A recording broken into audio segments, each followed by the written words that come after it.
taking this Lee Sin in first, game number 1. If I'm gonna get 2-0'd, let's get it out of the way. I know that the fate of this match is dependent on me picking up a win with the Lee Sin deck, so let's just get it out of the way, not waste anybody's time. All right, Shadow Assassin off the top as well for Kochua. And LeBlanc again for FloppyMudkip, just coming down most likely on turn 3. This time not with the attack token. So we'll see how that plays out here in just a second. Ooh, and Rockhopper. Just in time. Really impactful, means that we cannot get down our Eye of the Dragon this turn. You do not want the vulnerable tag stuck onto the Eye.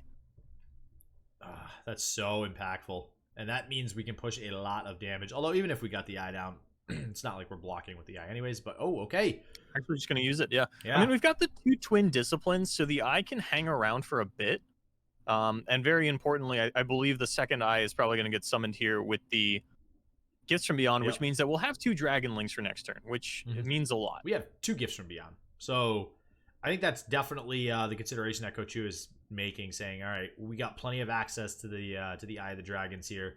Let's just start this train rolling, start playing these spells.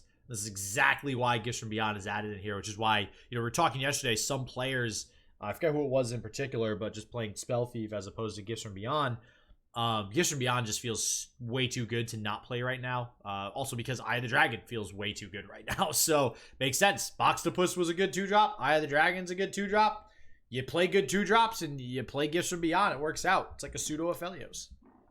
So what about Cheerian Sumpworker, man? Isn't he a good 2-drop? He'll get love one day. He'll be in my Jay Medarda deck. It'll happen at one day. Oh, no. Anything relegated to the Jay Medarda deck, that's like the Shadow Realm. You're never playable once you're in the Jay Medarda deck. That's it's the meme now. What do you not want in Legend of Runeterra? You don't ever want to be in the Jay Medarda deck. Can you put Treasure Seeker, Rockhopper, Sivir, Merciless Hunter, Ruin Runner? Oh, the package? See, I guarantee. I bet you put the package into the Jay Medarda deck. We just figured it out, Boulevard. That's what we do. We just throw Jay Medarda into that package, and it's gonna work, right? Ah, yeah. That's how it works. All right, we found it. I did see someone post a screenshot of playing the package with the Cheerian Sumpworkers, and was like, I guess it's true. It's supposed to work. It's really fun to me that like the narratives that we get to follow, right? Where a couple weeks ago, maybe a month or 2 ago, at this point, we had like the lineup, and we were like, a lot of these players are bringing the lineup. Now it's, what are you doing with the package? And no, we are not talking about Corky's package or any otherwise known package. Not where I thought you were going to go with that. Very glad that's where you went with that. I know what you mean. With that said, I'm very excited to see Corky in this game. So that will be fun. I'm a little surprised to see the Sivir going in here rather than the Snapper. The Snapper would actually level the LeBlanc. Yeah, but you're letting the lifesteal come through from the Dragonlings and also losing... No, you're not. You're attacking with 2 quick attackers. I meant go in on the Eye of the Dragon with the Snapper. Oh, the Eye of the Dragon. Oh, gotcha. Yeah. Oh, yeah, actually, that makes a lot of sense, because then your 2 quick attackers, yeah, they won't get the lifesteal. I gotta maybe worried about... I don't even know what we're worried about, because Hush would actually be disastrous here regardless. And you would lose the LeBlanc. And this blows you out either way as well, so... Yeah, and it looks like we're actually going to take the kill onto the Sivir as well, and not just protecting it, but getting a lot done as well. But still got to find Lee Sin. That's the name of the game. We're only 30 cards into the deck. You don't get a pity Lee Sin for at least 19 more cards. And just as you say that, it off the top. It's right in time. Here's a pity Lee Sin. Turn 5, Lee Sin. That's just how it is sometimes. And that's going to make things a lot harder for Mudkip. Yeah, getting this early Lee Sin is going to be incredible. Now, we don't really have a lot of protection for it yet, so I highly doubt it comes down next turn. It might come down the turn after that, but it's really going to depend on what we get with something like this Deep Meditation that you see in hand. We also have a Shadow Assassin, which is quite nice right now. Again, I love the addition of Shadow Assassin to this deck, just an additional elusive blocker. Even can poke through some damage sometimes. Then obviously that card draw is going to be pretty freaking good right now. So things are looking up for Kochua. Going to take the most mana efficient spell here, banking that 2 mana into the next turn to hopefully have some additional stuff for Lee Sin. But again, yeah, we won't even have like the 4 to 9 mana up that we would need for the Lee Sin. So I highly doubt we see this come down early. No, it's there's no real need to put it down. It acts as a nice blocker if you can get the barrier onto it, but then you're still susceptible to things like, as inefficient as it is, the whirling death or the bloody business popping the barrier and actually killing your Lee Sin could be Ooh. a really big problem for you. But now, Mudkip, if we actually send the snapper at the Eye of the Dragon this turn, we will have Reputation active, and we can start to go for these incisive tactician LeBlanc style loops that might close out the game too quickly for the Lee Sin to make a difference. Yeah, I'm really curious to see if that comes online here. I mean, maybe that's one of the ways that Floppy, obviously we didn't travel, through all their games in day one. Maybe this is one of the ways it's found some victories versus Lee Sin. You do see the deny picked up though on the side of Kochua, so next turn we'll likely be able to get down that Lee Sin, have the deny protection, and also, especially with Moon Silver and Gifts from Beyond. Wow, you talk about two easy activators there. Wouldn't even be surprised if Lee Sin is leveled up at that point. So. I mean, how quick can Floppy actually get this incisive tactician on board, I guess, is the question. The answer might be not soon enough, because this the second Gifts from Beyond doesn't have to grab a third Eye of the Dragon. This can get us an Infernum, get us the overwhelm necessary onto the Lee Sin, which at the moment puts us 2 shy of lethal. And while we could throw down the Shadow Assassin, maybe we clean up the last 2 damage with our elusive units. It's not the most consistent. You're not like guaranteeing it. But I think that like a 12 damage push does go a long way in just closing out the game very shortly after. And it looks like we are going to take the Reputation activation. Yep, Reputation going to come online here. It's also going to allow us, like you mentioned, to proc another mirror image coming out after the level up. So maybe we just go for it this turn. If the Incisive Tactician comes down this turn, I think we might have a chance at winning the game here. Ooh, that I was not expecting that to come down. Maybe expecting the Incisive Tactician. Maybe. It's a little risk-free, right? Because we have the barrier available. We have the Moon Silver. We have the Gifts from Beyond. So we're not worried about a bloody business. We know that there's not mana for 2 bloody business. Rockhopper coming down just a little bit too late does mean that it will actually go into a Dragonling.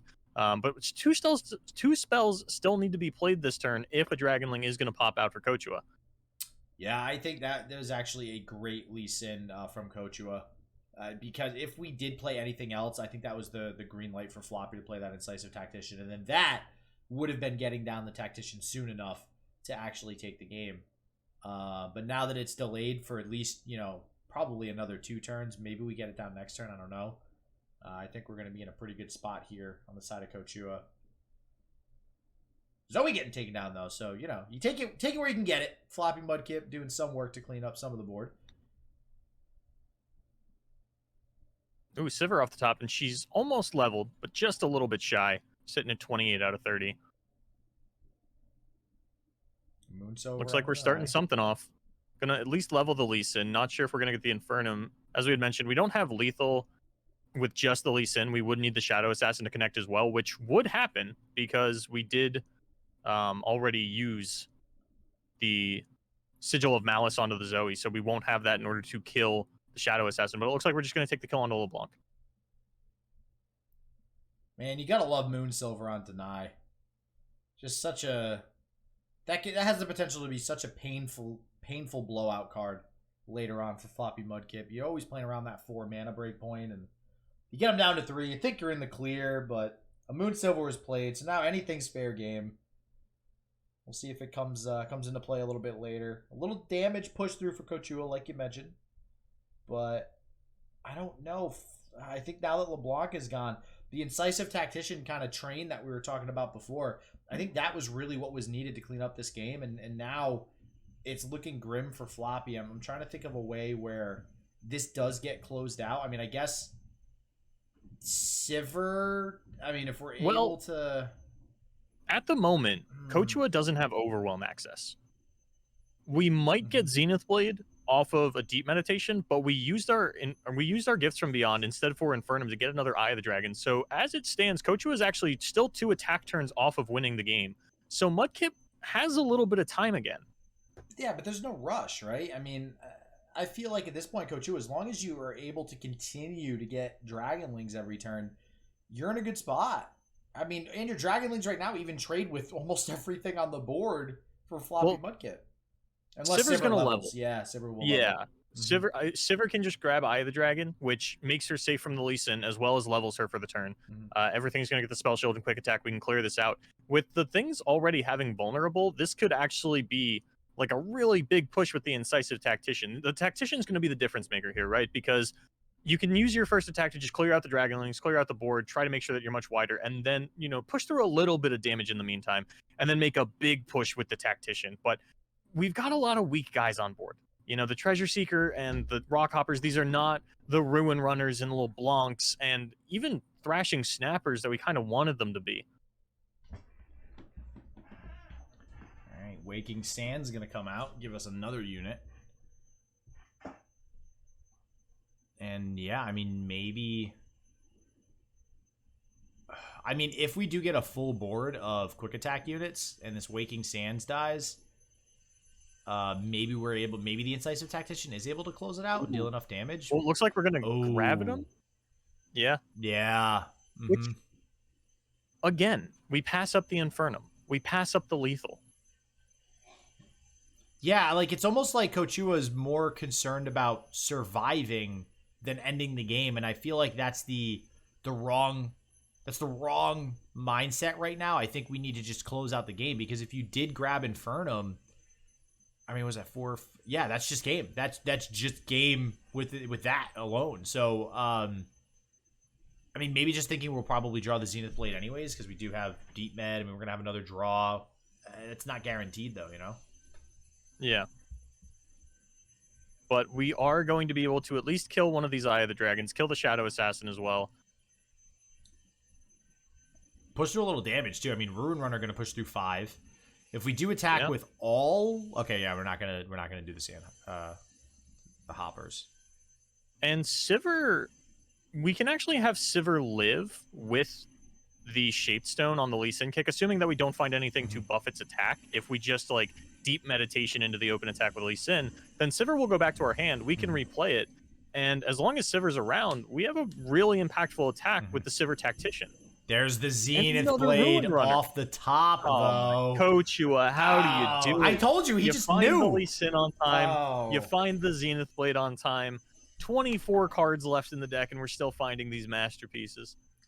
We were fine. We even had the Deep Med in hand to dig for it if we needed. Let's be honest, Boulevard. Never worried.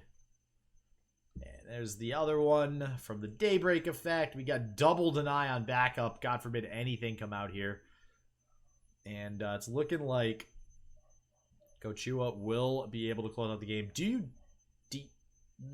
I mean, I guess you just go for it here. There's really no reason to go overboard.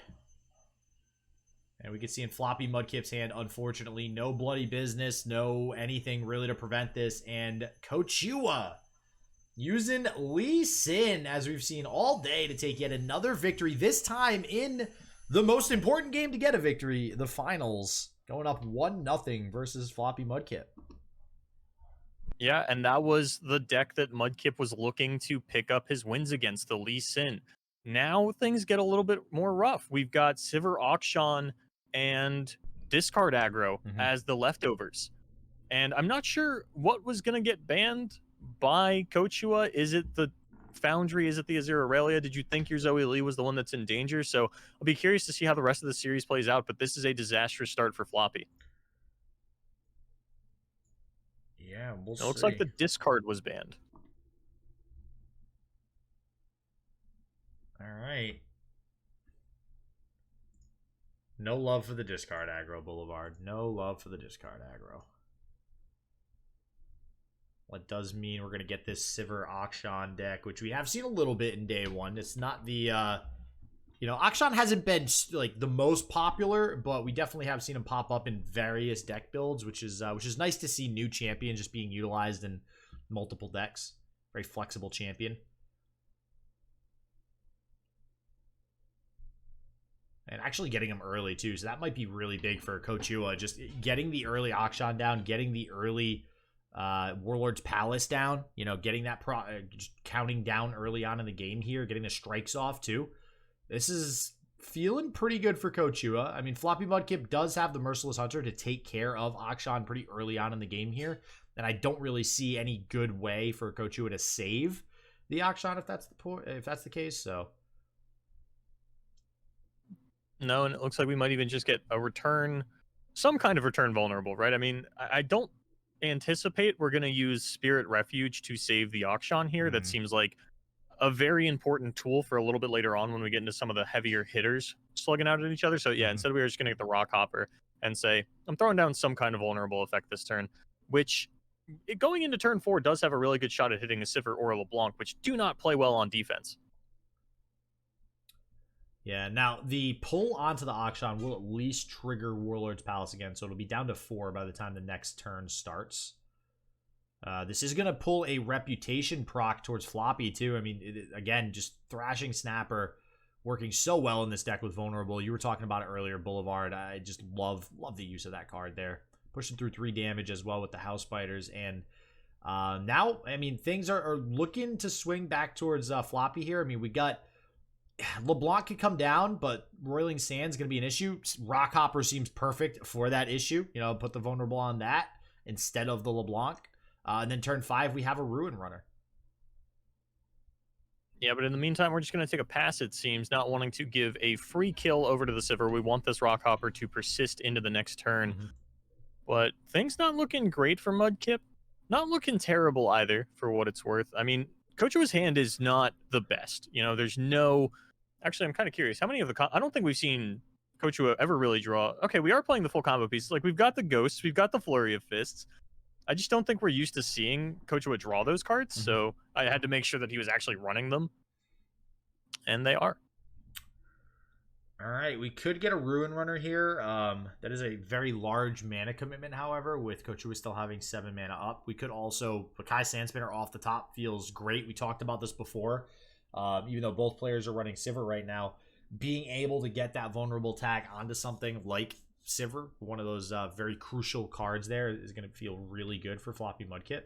And again, you know, effects like Bakai Sandspinner, they get right on underneath that nice little spell shield there that Sivir's got. Not going to do a whole lot about that.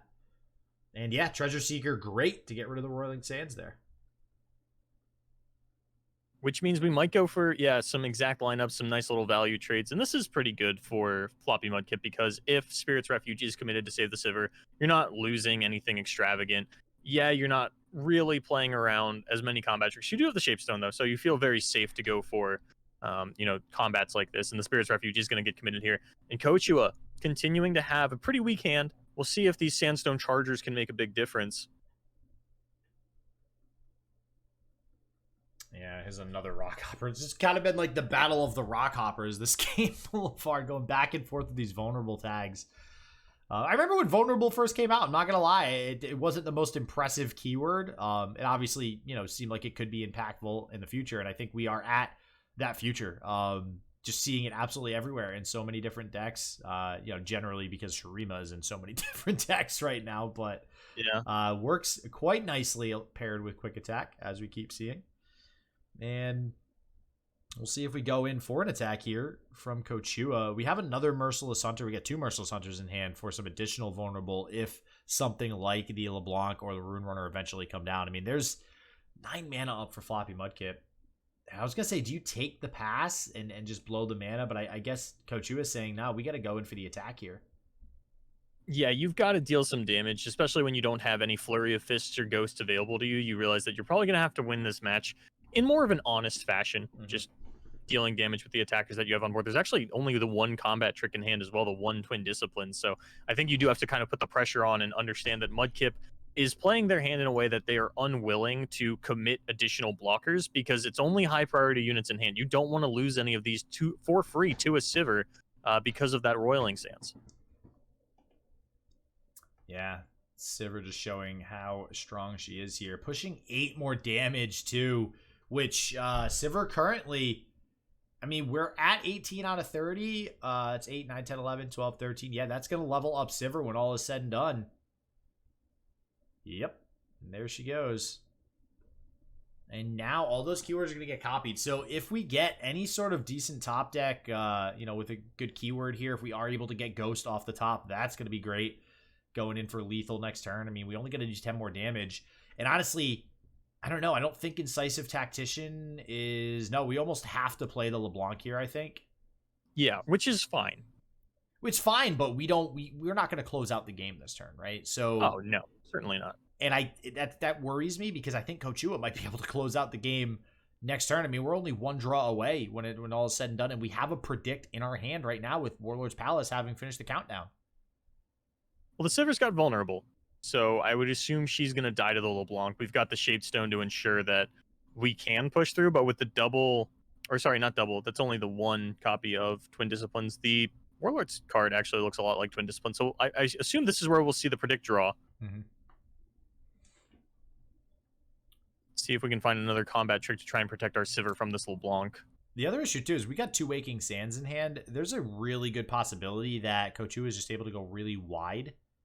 Not sure if I mean, maybe we save. Do we ever save the Sivir with the Twin Disciplines? I think the answer is no because of Shapestone. Well, I mean, I figure we'll attempt to.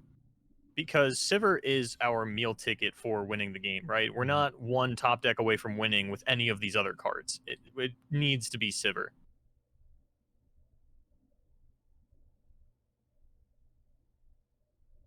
And looks like we are passing back over, I guess. Yeah, we're saying, go ahead, I dare you. Play something. Do you really want to lose your Ruin Runner? And we are going to commit the Whirling Death. But that doesn't really take Mudkip off of anything that they didn't already have, so we'll still have the Shapestone if the Twin Disciplines does get used here. I'm surprised at how long we've held on to this Relic of Power. Yeah, it seems odd, especially because now we cannot play it. Because it is focus speed, we can't play it in combat. And okay, we're actually just going to hang on to the Twin Disciplines here. I mean, maybe seeing like, okay, if Sivir dies, my predict is probably going to change. Maybe that's the thought process, right? And at that point, I mean,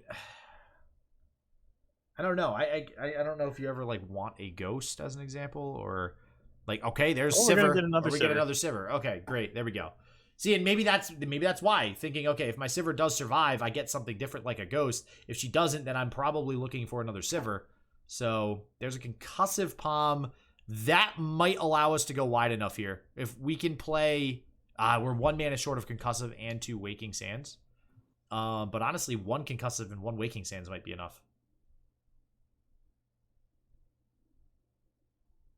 I'm trying to math it out. It's not really working out in my head as to whether or not Kochua has lethal, given the mana that is still available. Of course, Sivir is a super impactful top deck, especially with both of Mudkip's units having vulnerable. We're not going to pick our blocks in an impactful manner. This might just be lethal with the double Waking Sands and the Sandstone Chargers, because there's not meaningful interaction in Mudkip's hand. Bloody Business is way too expensive to be removing something like an ephemeral 5/2. I think Kochua's got it here, Doza. I think you're right. I mean, I there's a world where, and I kind of figured the Incisive Tactician was going to come out, so I do think, yeah, I think we just start going for the attack now. I mean, there's also consideration, though, to stun. Oh, actually, no, because then you have to sacrifice your unit. So the Incisive Tactician actually does kind of force this attack here. Which still gets really good trade. So even though Kochua isn't going to finish the game off here, I'm pretty sure the next attack token coming around will. If Kochua doesn't end the game here, I think Floppy might take it by looping the Incisive Tactician with the LeBlanc. Because we have the Bloody Business to protect the LeBlanc from the Merciless Hunter. You know, the Twin Disciplines is not going to be enough HP onto the Merciless Hunter to actually save it from that. Oh, but it's got Spell Shield. Yeah, from the Sivir. Yeah, never mind. LeBlanc goes bye-bye. And now we can... I mean, I guess do we stun this or do we take it? I feel like we stun it just to stay decently healthy. You might want to save that stun for next turn. Especially since Mudkip has to develop, you get to sort of take the free stun onto something, but it looks like we're just going to throw it out anyway. I don't think there's a way that Kochua can really lose from this position. Short of like trying to think. I'm not really seeing anything. It'd be like Ruin Runner, another Shaped Stone, and then Bloody Businessing the blocker, which we do have 2 draws next turn thanks to the Preservarium, so that's not out of the question, but it's very unlikely. It's going to be rough, though. Let's see what we got. Okay, there's the Shape Stone. Ruin Runner. Come on, Mudkip. Runner. No. Whispered Word. Okay. All right. And it's 2 mana Whispered Word, so that's a good start to the turn. Okay, Sivir, not what we needed. I also think Ruin Runner would have been we would have been 1 mana shy of the double Shape Stone, the Business, and the Ruin Runner. So looks like things are all dried up for Mudkip.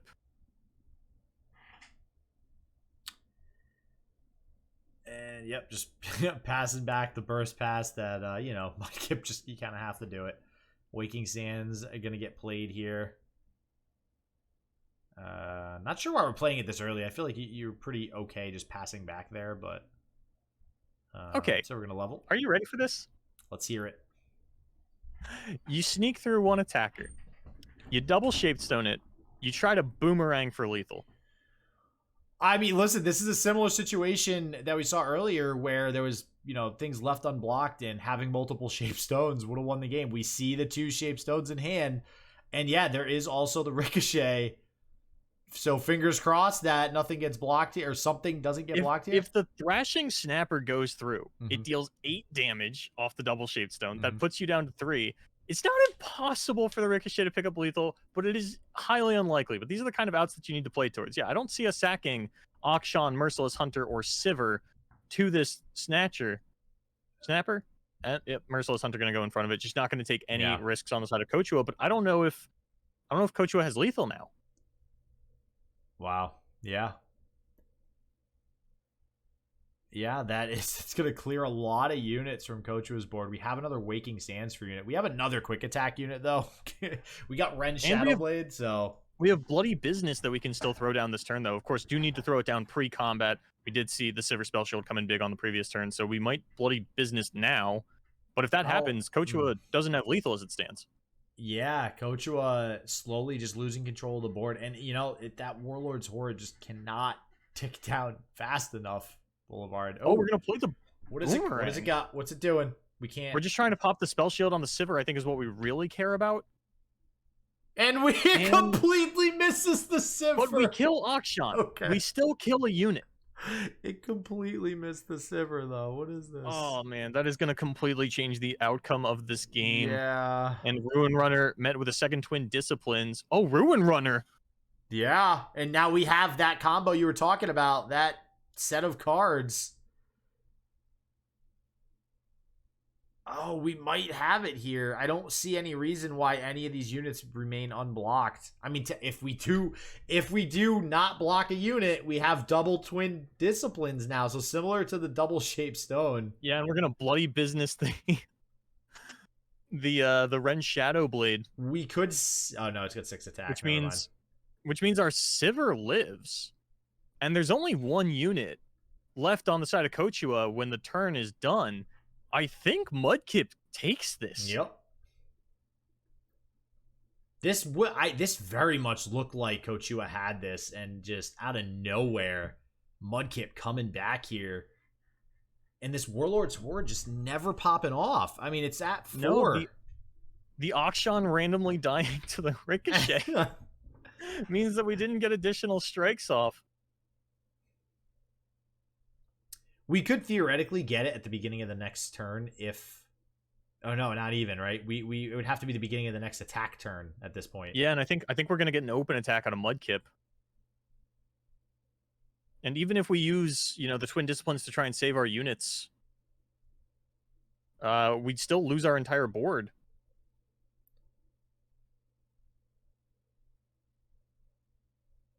All right. 11 damage incoming. This is lethal, so something's got to get blocked.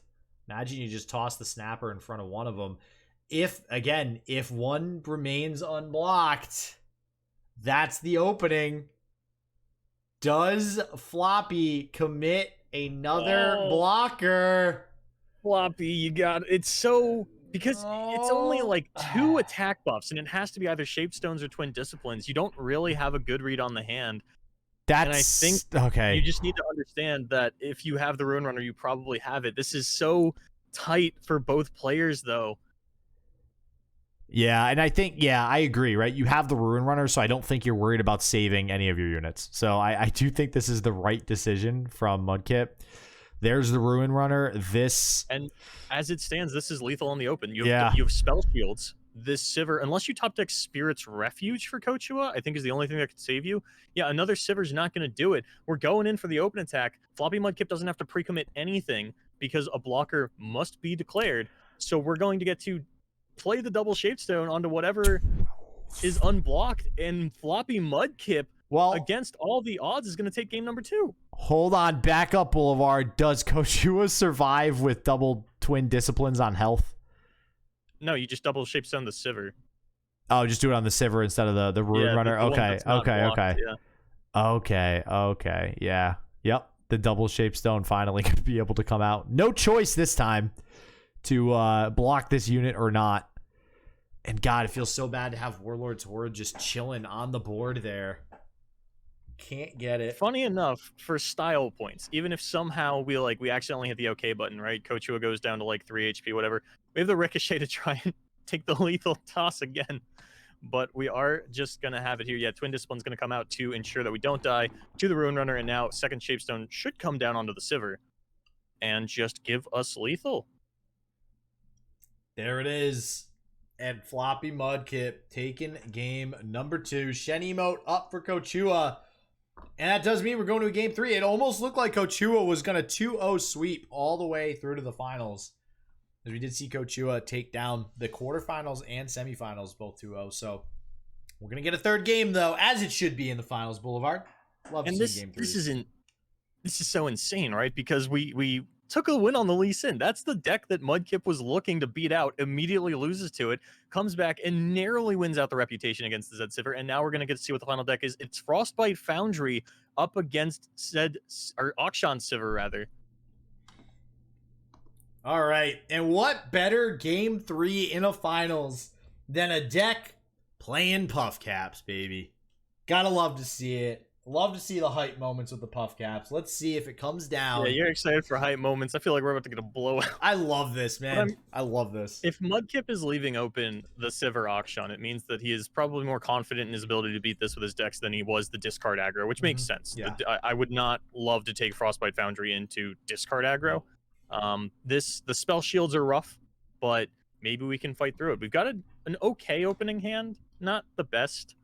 If we can dodge vulnerable onto the Ezreal, he can actually get work done for quite a bit. But both Akshan and Sivir in the starting hand for Kochua. That's rough for FloppyMudkip. Just another early Warlord's Palace. Hopefully actually gets the Horde off a little bit later, which, last game, like I mentioned, we couldn't get it off. So, and then Sivir coming down, on 4 as well. I mean, this could be pretty quick aggression coming out of Kochua. We even have 2 Treasure Seekers to generate 2 Waking Sands, get some Sandstone Chargers down, go wide. So, I mean, this could be pretty aggressive. Let's see how Kochua decides to play it here. I imagine on the side of Mudkip, too, this turn, we could get the Puff Cap Peddler down here as well, which, if there's no open attack, would stuff the attacks from both Akshan and the Treasure Seeker.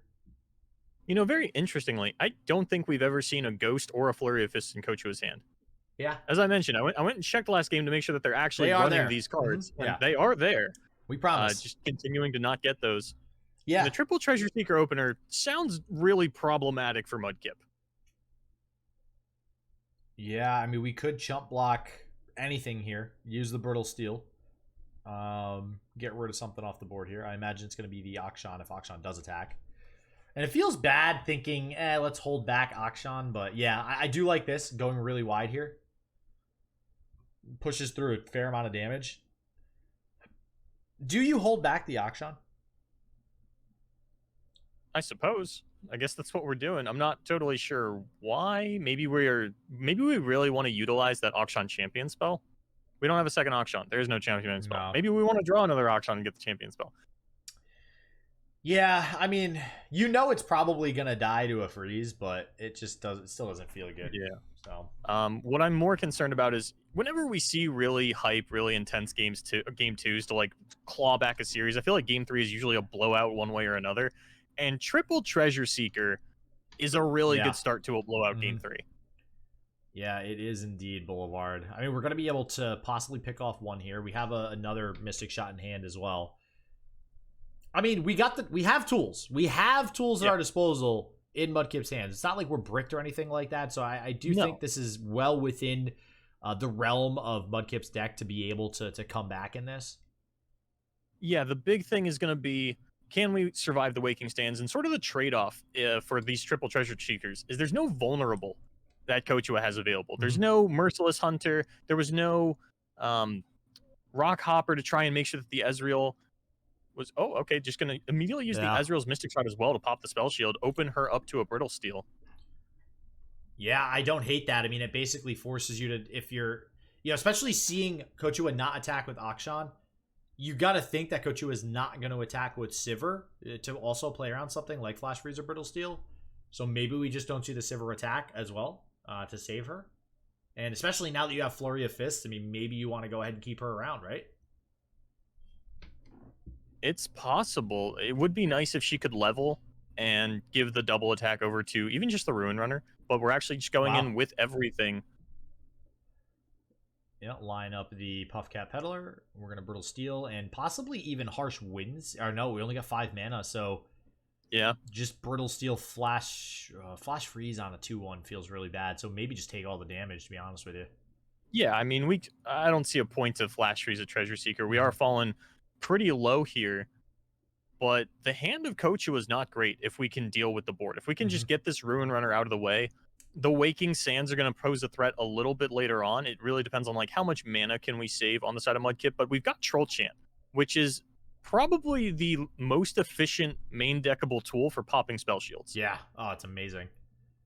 And we are up 2 mana right now, right? So we're in, in the driver's seat as far as that's concerned. Having that additional mana always feels good, especially when you have an entire handful of spells.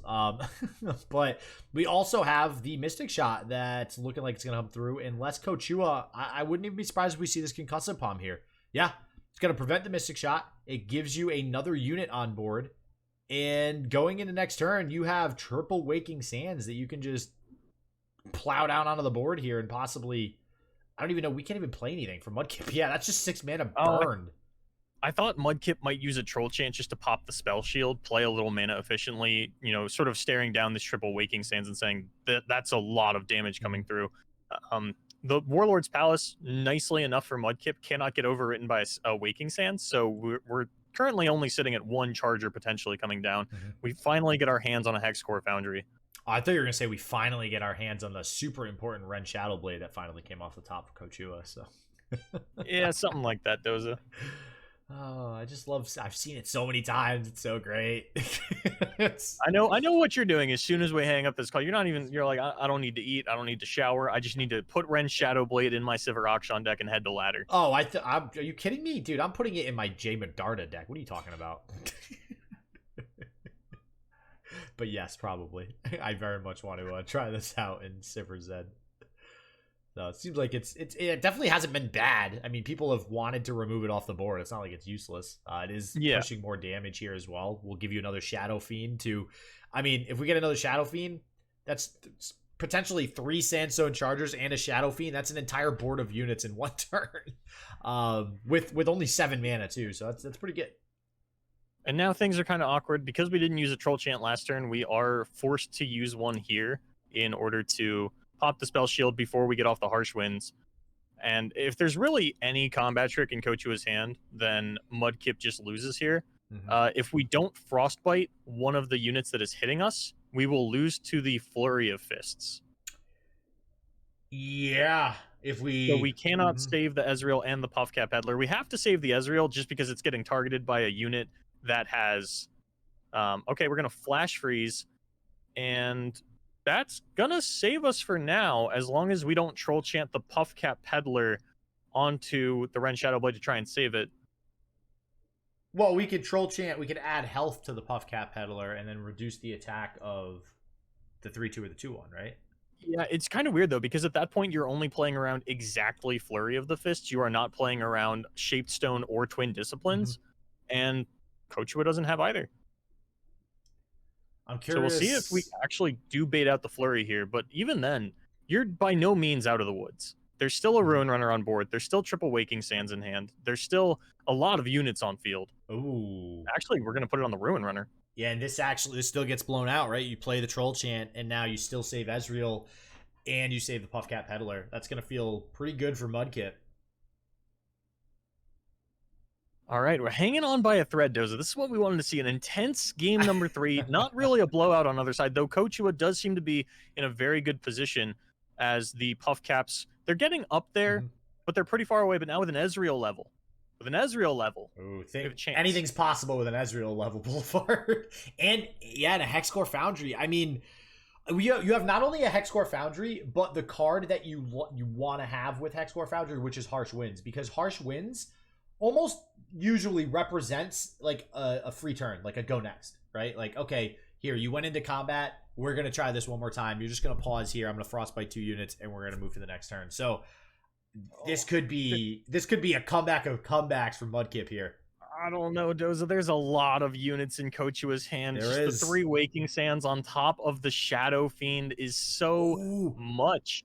I don't know. That's almost bad that Roiling Sands is on the field. That's less unit space.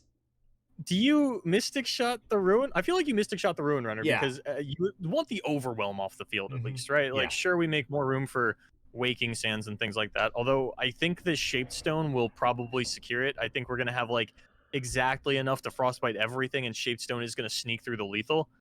Mostly because like these 3 sisters, the 1 mana that you're paying the premium to get the choices. You can't play all of them. It's not great. Yeah. Then again, there's Hexcore Foundry too. So don't forget, we could just burn down Kochua too. Yeah, I think that's what Mudkip is considering right now. Do I play for the board, or do I just throw every single spell in my repertoire at your face and figure it out from there? I mean, that's... Because the Mystic Shots are 6 damage. 7, 8, 9, 10, 11, 12... Wait, hold on. 6, yeah, 7, 8, 9. We have 12 damage in hand with the targets. We'd only need to do 4 more. And yeah, we're going Nexus. We're going Nexus. I like this. I'm scared. I like this. I'm scared, Doza. I like this. And we're gonna have 2 draws, right? You play the Hexcore, and then I think you have to play the Mystic Shot just so you play as mana efficiently as possible, right? Something like that.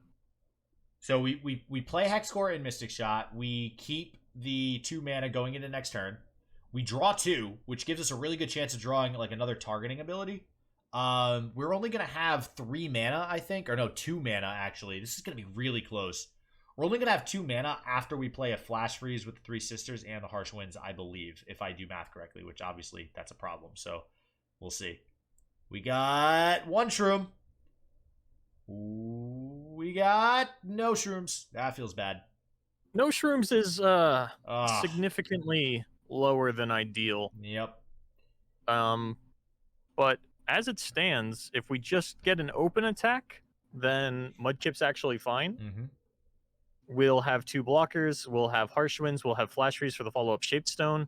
But we find a Twin Discipline off the top with the Relic of Power, and I do believe that means that we are going to have a lethal push on the side of Kochua. I don't know. I think you're right, but... I'm definitely right, especially because the Overwhelm unit did persist. We wanted to line up 2 blockers and then, Harsh Winds the 2 things that aren't being blocked, but now we have to Harsh Winds 1 thing that is being blocked as well. So we're going to be able to set everything to 0. But then we're out of gas, we're out of mana. The Shaped Stone or the Twin Discipline comes through, and Kochua, if that all plays out properly, will be your OLS number 29 champion. We'll see in just a second. I see you taking bias in chat there. Hey, as he's dying. Who doesn't like copy pastas, man? Come on. How are you gonna do it as the man's dying? You didn't do it beforehand. You didn't have any skin in the game. I know. Saw a man on his deathbed and said, "Yeah, I can root for that." There's the Harsh Winds, and we're gonna get, I imagine, the Flash Freeze here out of the 3 sisters. And like you mentioned, I do think that the Twin Disciplines on top of the Shapestone, on top of the Flurry of Fists, is unfortunately for FloppyMudkip gonna be the straw that broke the camel's back. And Kochua gonna be the champion, like you mentioned here. Just gonna wait for these cards to get played out. Probably thinking, all right, at 1 mana, what does Floppy have? The answer is nothing, Kochua. The answer is absolutely nothing. You got this in the bag. There's the 3 attack. You press the OK button, see what they do. There's nada. There's the Shen emote, and Kochua, your OLS number 29 champion. That came down to the last couple of turns. That's why I love these Teemo, these Shroom decks, Boulevard. You just never know.